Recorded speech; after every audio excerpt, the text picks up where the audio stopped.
ГСП онлайн. Городские новости сейчас.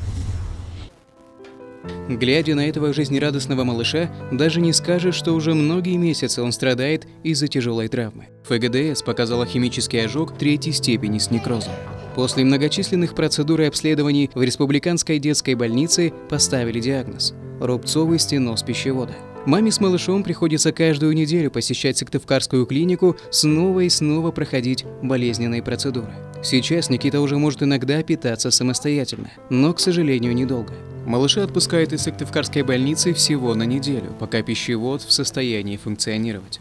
Потом опять нужно делать бужирование. Фактически это разрывание стенок пищевода для того, чтобы они не срослись и малыш не остался инвалидом на всю жизнь. В этот период кормят ребенка через трубку в животе. Несмотря на постоянный поиск вариантов лечения, последние рентгеновские снимки показали, что пищевод уже не спасти.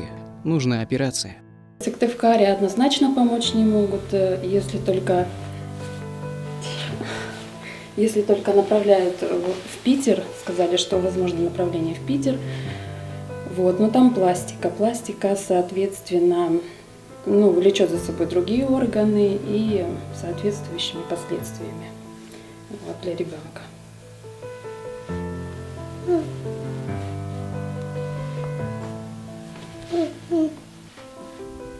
Операция очень тяжелая и приведет к инвалидности ребенка на всю жизнь. Не факт, что в юном возрасте Никита сможет ее перенести. Мама малыша начала поиск решения, и оно нашлось в Германии в клинике города Штутгарт. Предлагается операция натяжения пищевода. Это восстановление своего пищевода за счет, как я понимаю, его сосуд берется также и натягивается, после чего ребенка кладут в искусственную кому.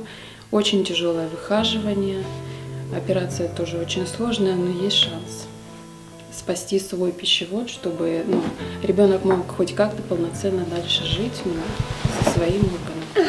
Операция в Германии может спасти жизнь Никите, но для этого необходимы большие средства. Немецкая клиника уже выставила счет на лечение – 120 тысяч евро. Для простой русской семьи сумма неподъемная. К счастью, неравнодушные ухтинцы, жители других городов и даже стран уже сейчас оказывают поддержку.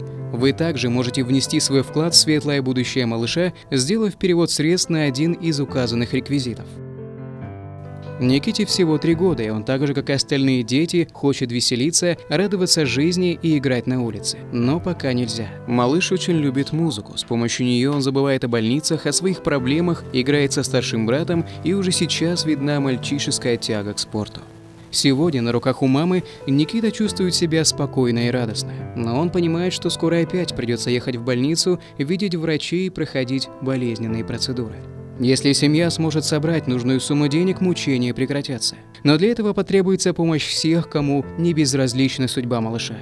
Главное — дать шанс Никите вырасти и осуществить свои мечты.